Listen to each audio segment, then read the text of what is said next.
आप सभी को Odisha IAS and banking academy में स्वागत है।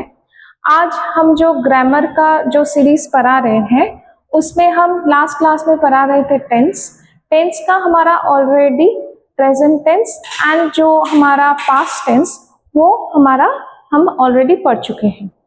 आज जो हम लोग पढ़ने जा रहे हैं that is about future tense. Future tense क्या होता है, इसका एप्लीकेशन कहाँ कहाँ रहते हैं, ये सब आज पढ़ेंगे।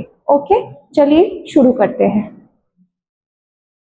फ्यूचर इंडेफिनाइट टेंस में क्या बोल रहा है, this tense expresses an action that is to take place in future. वो क्या कर रहा है, that is to take place in future. ठीक है, अच्छा और क्या है देखिए इसमें क्या बोल रहा है।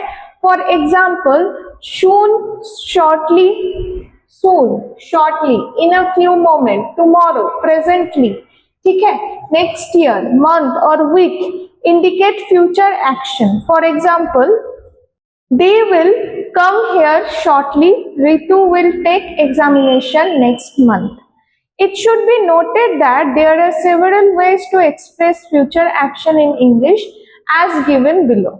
Future action is expressed in the present continuous tense, but it is more definite action than the action expressed in the future indefinite. For example, they are coming tomorrow, मतलब मैं लास्ट क्लास में बता रही थी कि कभी कभी हम फ्यूचर एक्शन को बताने के लिए प्रेजेंट इंडेफिनाइट टेंस एंड उसके साथ प्रेजेंट कंटिन्यूअस टेंस का भी हेल्प ले लेते हैं।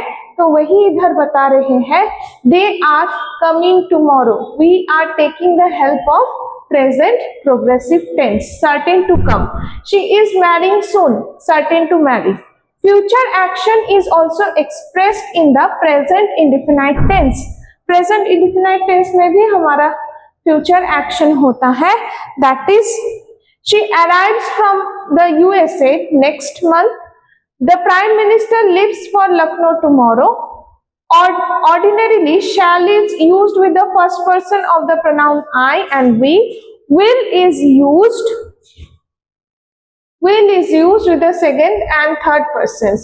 Besides, there are following uses of shall and will, जैसे कि आप देख सकते हैं, you shall not move order, they shall be rewarded assurance or promise, I will help my brother determination, you shall look after elders duty, I will go to Delhi tomorrow intention, I shall go to Delhi may or may not go. ठीक है, अच्छा इनमें से क्या है देखिए 5 और 6 number point में देखिए आई के साथ हमारा विल लग रहा है। जब आई के साथ हमारा विल लग जाता है that actually expresses the intention. आपका इंटेंशन मतलब आपको वो काम करना ही है, उसमें हमारा आई के साथ विल लगता है। ठीक है, पर when we are using I shall go to Delhi, that depends may or may not go, मतलब आप काम करेंगी या नहीं वो सर्टेन नहीं है। पर अगर आप I के साथ और we के साथ will लगा देंगे तो that is very certain, and अगर shall लगा रहे हैं तो that is not certain। Next देखिए the future continuous tense. This tense is used to express an action that will be in progress at a point of time in future. That will be in progress at a point of time in future. For example, she will be waiting for me when I reach her home. ऐसे जब दो actions रहेंगे जिनमें हमारा एक progressive में है और दूसरा एक्शन हमारा स्टैटिक में है, मतलब स्टैटिक एक्शन में जो होता है उनमें क्या होता है कि प्रोग्रेसिव एक्शन का भाग आगे हमारा नेक्स्ट जो एक्शन रहता है वो हमारा प्रेजेंट इंडेफिनाइट टेंस में चला जाता है। प्रेजेंट इंडेफिनाइट टेंस, जैसे कि हम बता रहे थे कि प्रेजेंट इंडेफिनाइट टेंस में का दो एक्शन हो रहा है, एक जाएगा हमारा फ्यूचर प्रोग्रेसिव में और दूसरा जाएगा हमारा प्रेजेंट इंडेफिनाइट टेंस में। What will he be doing when you visit him? Get home at once, your mother will be wondering where you are. Probably it will be raining when you reach Bhopal. Rahul will be watching movie on television now. This tense is also used to express definite future arrangement. Definite future arrangement की express करने के लिए इस tense का use होता है. For example, he will be going to Pune by car today. She will be arriving tomorrow to meet her husband.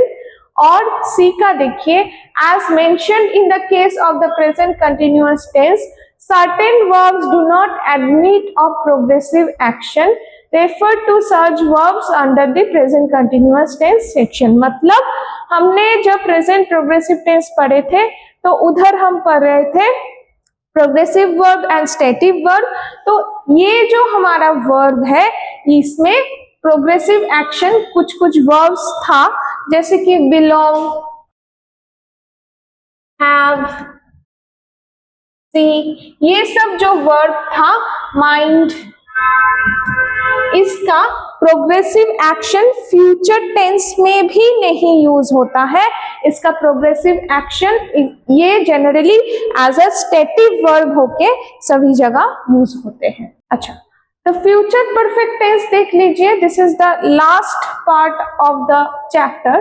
This tense is used when out of two actions it is necessary to emphasize that the preceding action will be completely finished before the succeeding action starts in future. जैसे कि हमने past perfect tense पे पढ़े थे, present perfect tense पे पढ़े थे कि पास्ट परफेक्ट टेंस का ही आंसर लेते हैं, मतलब एग्जांपल लेते हैं.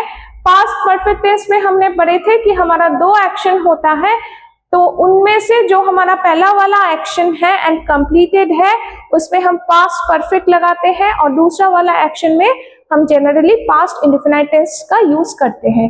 तो इधर क्या बोल रहा है, फ्यूचर में अगर दो एक्शन होने वाला है जिनमें से फ्यूचर का पहला वाला एक्शन अगर कंप्लीट हो जाता है तो उनमें हमारा क्या होगा, फ्यूचर परफेक्ट टेंस लग जाएगा, और दूसरा वाला जो एक्शन है जनरली उसमें हम प्रेजेंट इंडेफिनाइट टेंस का यूज करते हैं. जैसे कि for example, she will have already prepared food when I reach home. देखिए, she will have already prepared food when I reach home. दो एक्शन हो रहा है. एक लड़की काम कर रही है, मतलब खाना पूरा बना चुकी है, और जब मैं घर पहुंचूंगी, it is in present indefinite tense. Next, he will have rung up his wife before he arrives. I think the news will not have been published so far. My assistant will have typed 5 letters by lunch today. Okay, this tense is also used to express time expression, since, for, how long, whole, all, throughout. All long denote that action started sometime in the past and is continuing into the present. For example, he will have known her for 2 years next month. He will have suffered a lot by now since his birth. ठीक है, तो यही तक था हमारा tense का पूरा chapter. तो हम जितना हो सके उतना समझा दिए, बाकी आप लोग जब क्लास पे आओगे उनमें से हम और भी बताएंगे. Okay, thank you for cooperating. आज हमारा टेंस का चैप्टर पूरा खत्म हो रहा है. नेक्स्ट क्लास में फिर मिलते हैं. Thank you.